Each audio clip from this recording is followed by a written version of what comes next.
Snow White bombs, breaks records for the lowest live-action remake opening ever. Let me say that again. Ever. Okay, this is Snow White. Now, the action remake of the classic Disney film Snow White hits movie theaters today, but the film has faced a number of controversies that could potentially threaten its performance at the box office. Snow White releases today. It's currently sitting at 46% on Rotten Tomatoes. You know, this thing has to be really, really bad. Things just went from bad to worse for Snow White, and it's shaping up to become one of the biggest bombs of all time. Rachel Zegler walked into her Snow White screening, and the theater was almost completely empty. What was supposed to be Disney's next big fairy tale has turned into a full-blown disaster. Empty seats, pulled merchandise, and a lead actress caught in the middle of a media storm. Now, insiders say Disney is quietly erasing the film and rethinking everything. So how did it all go so wrong, so fast? Let's break it down. It didn't start with a press release. There was no official announcement, no headline-making memo, just silence. Subtle moves that only the most observant fans noticed, until the pattern became impossible to ignore. First, theaters quietly dropped showings of Snow White from their schedules, weeks ahead of what was supposed to be a standard run. Then reports surfaced that some cinemas had started replacing the film with anything else they could legally show, without waiting for corporate approval. For a Disney movie, that's not just rare, it's unheard of. This wasn't an indie flop or a low-budget experiment. This was a live-action remake of one of Disney's most iconic titles. And yet, it was vanishing in real time. Online retailers followed suit. Promotional banners disappeared, listings became harder to find, merchandising campaigns were abruptly paused or pulled. Some Disney store locations even removed Snow White displays entirely, with staff later confirming they'd been instructed to reallocate shelf space to better performing products. Translation: get this off the floor fast. At the corporate level, Disney's social media accounts suddenly stopped mentioning the film. No more cast spotlights, no more countdowns, no more celebratory posts. The film, which had once been front and center across Disney's branding, was being erased one asset at a time. Insiders say the decision wasn't made lightly.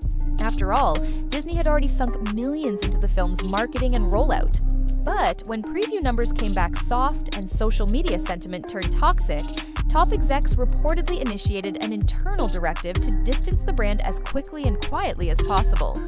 It was an unprecedented move for a company that usually defends its investments until the very end. But this wasn't just about saving face, it was about stopping the bleeding. And while Disney tried to pull the plug behind the scenes, hoping the controversy would die down on its own, they forgot one thing.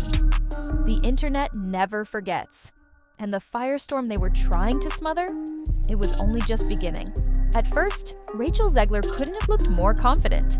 Fresh off her breakout role in West Side Story, she was hailed as Hollywood's next big thing, a rising star with raw talent, charisma, and the backing of one of the most powerful studios on Earth. Landing the role of Snow White was supposed to be her crowning moment, the kind of fairy tale casting that launches an actress into household name territory. And she knew it. In interviews, Rachel spoke with bold certainty. She wasn't just playing Snow White, she was reinventing her. She told the press the original film was outdated, problematic, and in need of a modern fix. There'd be no prince saving the day this time, no helpless damsel waiting for a man to rescue her.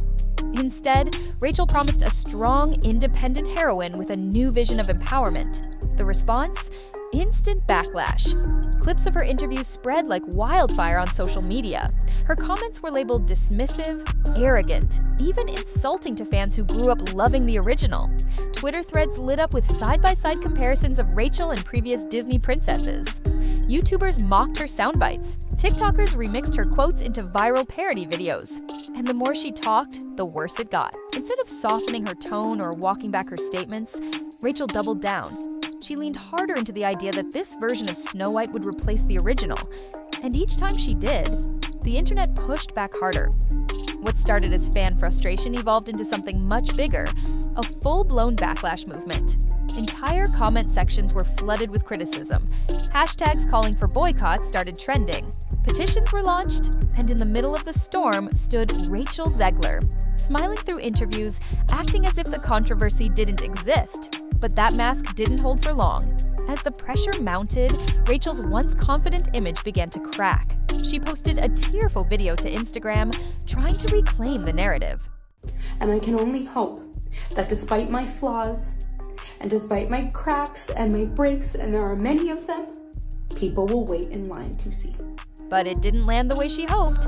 Instead of sympathy, she got sarcasm. Critics accused her of playing the victim. And the internet, merciless as ever, turned her emotional plea into meme material. Rachel's bold confidence had turned into visible panic. And yet, the worst hadn't even hit. Because while she was busy fighting off online critics, something far more dangerous was brewing in the real world. Audiences weren't just talking, they were walking away. The theaters were about to prove it, but the worst was yet to come. By the time Snow White officially hit theaters, the warning signs were already flashing in neon. Social media was flooded with backlash, preview numbers were weak, and merchandise wasn't moving. But what happened next took even veteran industry insiders by surprise. Movie theaters themselves began to revolt. In most big-budget film deals, theater chains are contractually required to screen a movie for a certain number of weeks, especially when it's a Disney release. But with Snow White, something strange happened. Theaters started asking, no, begging, to cut the film early. Attendance was that bad. Weekend shows were nearly empty. Primetime slots that would normally be packed with families were eerily quiet. In cities across the US, reports came in of entire screenings with only 2 or 3 people in the audience. And then came the video that sealed the movie's fate. TikTok users, frustrated by the controversy but still curious, decided to document their experiences seeing Snow White. So I decided to go watch Snow White just for funsies. It's empty.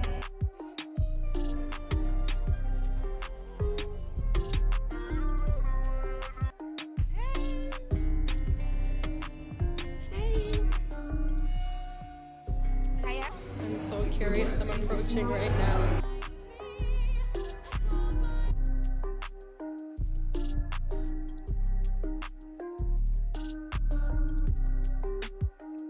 They walk inside. Silence. The camera pans across a sea of empty seats. Just 2 other people in the entire room. Those clips exploded across platforms. Within hours, it had been reposted with snarky captions like Snow White and the 7 empty seats. Others dubbed it the loneliest screening in Disney history. Suddenly, the film wasn't just underperforming, it was a public embarrassment, and theaters didn't want to be part of it anymore. Several small chains simply stopped showing the film altogether, swapping it out for anything that might bring in more foot traffic, even if it meant losing Disney's blessing. Some replaced it with indie horror flicks, others defaulted to reruns of the Super Mario Bros. Movie, which had been out for months but was still drawing more viewers than Snow White. It became an open secret in the industry. Theater owners were ditching Snow White as fast as they could. Not because of any official decision from Disney, but because they simply couldn't afford the empty seats. This wasn't just a bad weekend or a slow rollout, it was rejection on a massive scale. And yet, as harsh as that seemed, Snow White still had further to fall. Because while domestic showings were tanking, things overseas were about to get even more brutal. The fallout was even worse. In Lebanon, Snow White wasn't just removed, it was banned. Not shown, not imported, not allowed. Back home, things got humiliating. While Disney poured money into saving Snow White, a completely different movie started stealing its thunder. Lilo and Stitch, a quirky tropical classic that wasn't even meant to be a box office juggernaut. And yet, it was outperforming Snow White in its opening weekend. Let that sink in. A movie about a space dog beat one of Disney's most expensive princess reboots. Even the merchandise flopped. Limited edition dolls, mugs, t-shirts, still sitting on shelves months later. Some stores reported they couldn't even give it away. The public wasn't just disinterested, they were rejecting the movie outright. And behind the scenes, the fractures were starting to show. As the movie floundered publicly, the silence from the Snow White cast spoke volumes. And when they finally did speak, it only made things worse. Gal Gadot, cast as the evil queen, had been relatively quiet throughout the backlash. Fans assumed she was staying neutral or protecting her brand. But when she finally opened up in an interview, her words hit like a warning shot. When asked about the controversy surrounding the film, Gal didn't defend it. She didn't praise Rachel. She didn't even mention her by name. Instead, she calmly placed the blame where Disney didn't want it, on the people in charge. There was a misalignment at the corporate level, Gal said, choosing her words carefully. We didn't really have teamwork, and there were a lot of setbacks that made the process exhausting. It was diplomatic, sure, but to industry insiders, it read like a masterclass in throwing shade. She wasn't saying the movie failed because of the audience. She was saying the movie failed because the people making it weren't aligned, and that the on-set energy was fractured from day one. Then came the dagger. When pressed on whether she'd talk more about her experience working with Rachel Zegler, Gal offered a response that set the internet ablaze. "I'll talk about that when I feel comfortable." That one sentence launched 1,000 theories. Was she holding back out of professionalism? Was she under NDA? Was she waiting for someone else to speak first? Whatever the reason, one thing was clear. She was not rushing to defend Rachel. The message was subtle, but unmistakable. Gal wasn't going down with this ship, and she wasn't alone. Andrew Burnap, the film's male lead, skipped the premiere entirely. No red carpet appearance, no press interviews, not a single post on social media. Fans were confused at first, then furious. Why wasn't the leading man showing up for his own film? Then, someone found the clip. We cast a guy in the movie, Andrew Burnap, great dude. All of Andrew's scenes could get cut, who knows? It's Hollywood, baby. But it's The backlash was instant. Imagine working for months on a major film, only for your co-star to joke publicly that your role might be scrapped. It wasn't just disrespectful, it was demoralizing. No wonder Andrew ghosted the entire premiere. With each passing day, more cracks began to show. Cast members stopped promoting the movie online. No coordinated campaigns, no thank you for watching posts, no proud behind-the-scenes stories. And with the cast falling apart, Disney had to make a decision, fast. The next move they made sent shockwaves through the industry. Disney's next major live-action remake was supposed to be Tangled. Big budget, big hype, big expectations. And Rachel Zegler, rumored to be the top pick for Rapunzel, but after Snow White, the whole project vanished. No trailer, no press release, nothing. Just gone. Insiders say the decision was strategic. Recasting wasn't enough. Disney wanted to avoid repeating the exact same mistake. Massive investment, divisive casting, online backlash, box office implosion. And the common denominator? Rachel. It was a quiet but clear message. Disney wasn't just distancing itself from Snow White, they were distancing themselves from her. Rachel Zegler was still trying to stay strong. Despite the backlash, the empty theaters, the viral clips, and the quiet distancing from Disney itself, she kept showing up. She posted, she smiled, she gave interviews. It was a brave front. But then came the moment that stripped away every layer of PR protection. She attended a Snow White screening in person. It should have been a triumphant photo op, a moment to silence critics, prove the haters wrong, show that people were still showing up, that her movie mattered. Rachel arrived at the theater holding a bouquet of flowers, smiling brightly, as if stepping into a red carpet premiere. Cameras snapped photos. A few fans trickled in behind her. For a second, it almost looked like a win. Then someone panned the camera around. Rows and rows of empty seats, silent aisles, a theater that looked more abandoned than alive. What was supposed to be a flex turned into the defining meme of the film's collapse. People weren't just mocking the film anymore, they were mocking the moment. It became a symbol, not just of a failed movie, but of a failed strategy, a failed bet, and a young star completely left out in the cold.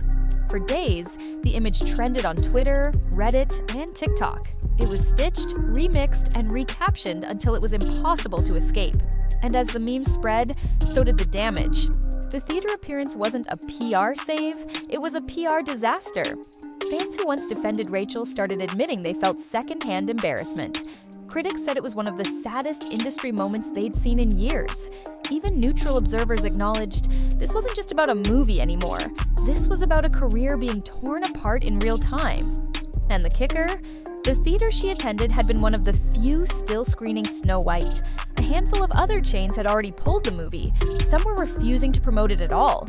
Others had moved it to smaller rooms, back corners of the building, like a forgotten exhibit no one visits. So, when Rachel showed up for what should have been a moment of pride, there was almost no one left to watch. No fans, no buzz, just cameras, and the internet, ready to feast. And as devastating as the memes were, they were just the surface. Because beneath all the jokes and viral captions was a brutal truth: Snow White had officially collapsed. And the box office numbers were about to prove it. And then came the numbers. Despite a full marketing machine, Snow White couldn't even crack $100 million at the US box office. Even globally, it struggled to gain traction. Critics piled on, IMDb scores plummeted. Fans labeled it one of the worst modern Disney releases in years. Then came the real humiliation: Minecraft. Yes, Minecraft. The live-action adaptation people thought would flop soared past Snow White in its first weekend. No politics, no controversy, just blocks, zombies, and Jack Black yelling into a mic. Audiences made it clear they didn't want lectures. They wanted fun. Industry insiders are now whispering that Rachel's future in Hollywood is uncertain. Studio execs reportedly no longer see her as bankable. Some are quietly backing out of deals. Others are reconsidering casting choices. And Disney, they've started removing Snow White references from official sites and future project mentions. Not long ago, Rachel Zegler was the rising star of West Side Story. Critics praised her, award shows nominated her, casting directors chased her. Now, she's the face of Disney's most expensive failure. Internally, Disney is now rethinking everything. Sources say live-action reboots may take a back seat, or at the very least, the modern twist strategy is over. Executives reportedly want to go back to safer bets: faithful adaptations, minimal controversy, and casting choices that won't ignite internet wars. In other words, no more experiments. And all of that change, sparked by one movie, one backlash, and one actress at the center of it all. Rachel Zegler hasn't publicly addressed the full scope of the failure. And Disney, they're pretending the movie never happened. But behind closed doors, both know the truth. Snow White wasn't just a flop, it was a warning shot. For Rachel, the question is no longer about damage control. It's about survival. Can she bounce back? Can she reclaim her rising star status? Or will Snow White be the headline that defines her career? Only time will tell. But one thing's for sure: Hollywood has a short memory for success and a very long one for failure. Thanks for sticking around until the end. Whether you loved Snow White or hated the controversy, one thing's clear: this story is far from over. Drop a comment below and let us know. Do you think Rachel Zegler deserves a second chance, or has Disney finally learned its lesson? And don't forget to subscribe to stay up to date and stay on top of other celebrity gossip and news. See you there!